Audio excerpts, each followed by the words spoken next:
A cool little online profile with combos to come, and a Marincess one as well. But let's get into this video, shall we? And shout out to the clothing line as always. Appreciate you for tuning in. Let's get into it.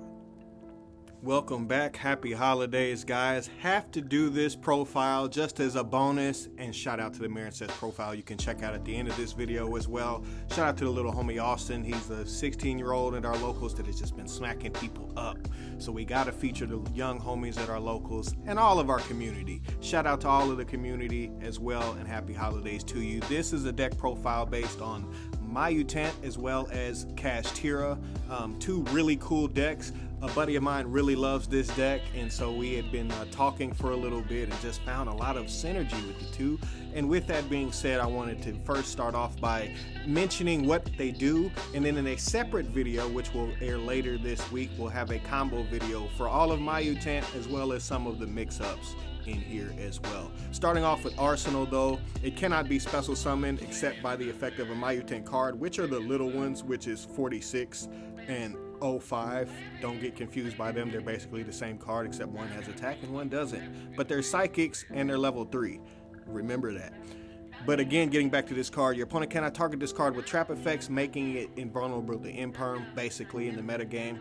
You can only use this effect of the following effects of Myutant Arsenal once per turn. When your opponent activates a monster effect, as a quick effect, you get to banish one card from your hand or field, and then target one monster on the field and banish it. If this card is in its owner's possession, is destroyed by an opponent's card, you can target one of your banished Myutant spells and add it back to your hand, which is really key because of a card like Myutant Fusion, which basically allows you to summon out crazy cards like Synthesis, which allow you to put a lot of pressure on the board very, very quickly, which is why I feel like this deck is actually a sleeper version of Kashtira for the time being until Hypernova drops, and then you can ignore all of this. As far as moving on in the Mist, it basically is another level 8 that does the same thing, same summoning conditions, except your opponent can't target it with spell effects.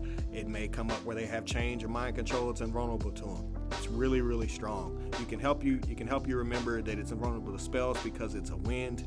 Maybe that'll help you in some kind of way. Trap, red, maybe that'll help you in some kind of way. But anyways, getting back to the card, when your opponent activates a trap card or effect, so they both have like pseudo invulnerability in some kind of way, you'll get to do something. If they try to imperm you with this card on the field, you can banish one card from your hand or field and draw 2 cards, so you get to plus.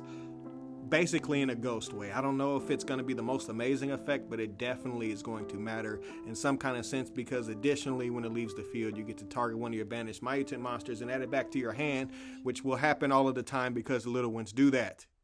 I love this deck, and I love the ideas behind this deck, and I love that they can clear themselves, and that is why I'm actually trying it. The last one I want to mention is Beast, and it's the same thing except it has a dual invulnerability, one to monster effects, and then obviously when your opponent activates a spell card or effect, as a quick effect you can banish one card from your hand or field and negate the activation. So this actually negates the activation, and it's Beast and it's Earth, so that can help you remember that it's like Nat Beast.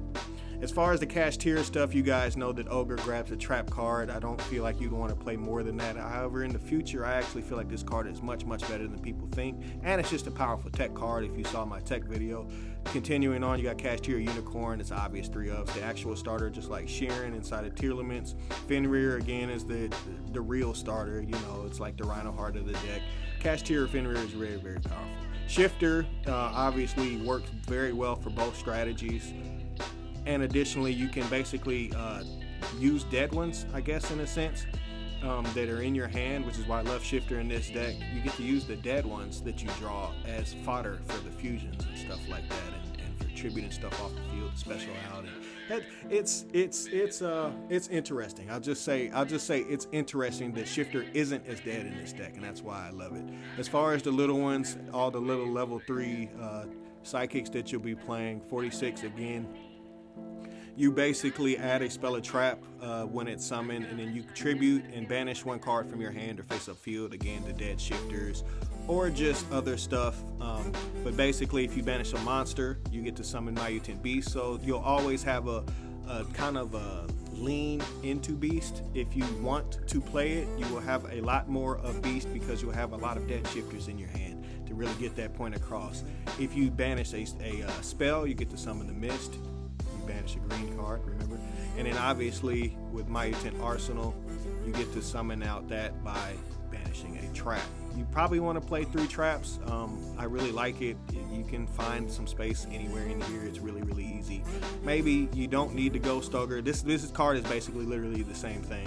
But Ghost Ogre is possibly just a tech possibility for me, but I just like having a Flying Baron come out of my deck very quickly, so that's why I'm playing that, and it will be featured in the combo video. The last one is Myutant Mutant, which is basically just a fast body of any of them, and the reason why you get to play Anima in the deck, it says if you control a Myutant card, you can special summon this card from your hand, so it's basically free, and you contribute this card, then banish 1 Myutant card from your hand or deck, and then special summon 1 monster from your hand or deck based on that banished card, but lose life points equal to that special summon monster's original attack. Then by the bullet points you see what you get to summon. Not the best card, but definitely something very, very strong that can help give the deck a lot of versatility and speed that it definitely needs, but you got to be careful in time, and you know, Yu-Gi-Oh is Yu-Gi-Oh with that.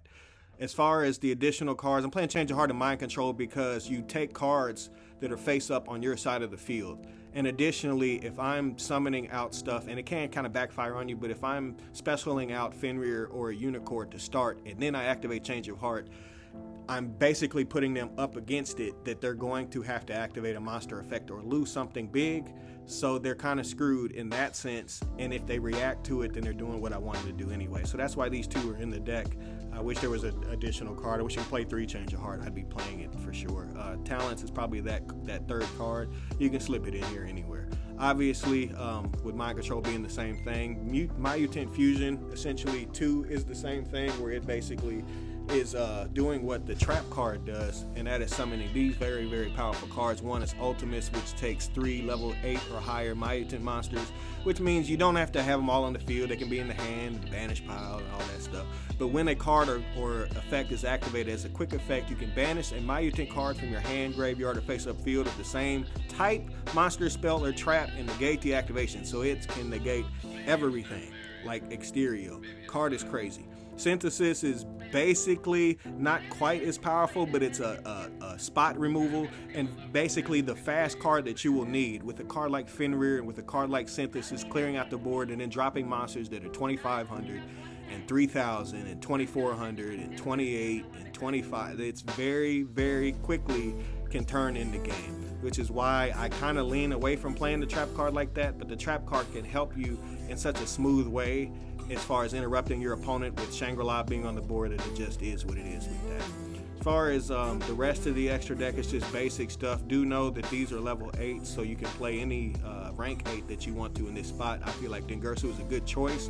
However, it conflicts with Fissure a little bit, but sometimes there's cards that you just cannot get off the field, and you got to get them off the field. Aver Max being an example. Flare Metal for time, Mind Hacker, Diabolos I feel like is necessary. Gradiel is very powerful against Tearlament because you move the card out of the way if you don't understand why. Big Eye is really, really powerful, and I feel like I always want to play multiple, but I'm playing Anima, which is basically the same thing because I have a level 1 in the deck. Donner to take multiple cards. You don't really lose to Ibli in this deck because you can just tribute it off. And then, well, sort of, you just make Donner, I guess, and then double Shangri-La. And then the side deck is just standard of what I'm used to playing, and it just generically works against a lot of stuff. I appreciate you guys for tuning in. Make sure you stay tuned. Merry Christmas, Melo Kaliki Maka, and Happy Kwanzaa, and Happy Hanukkah, and all that stuff, guys. I'll see you next time. Arrivederci.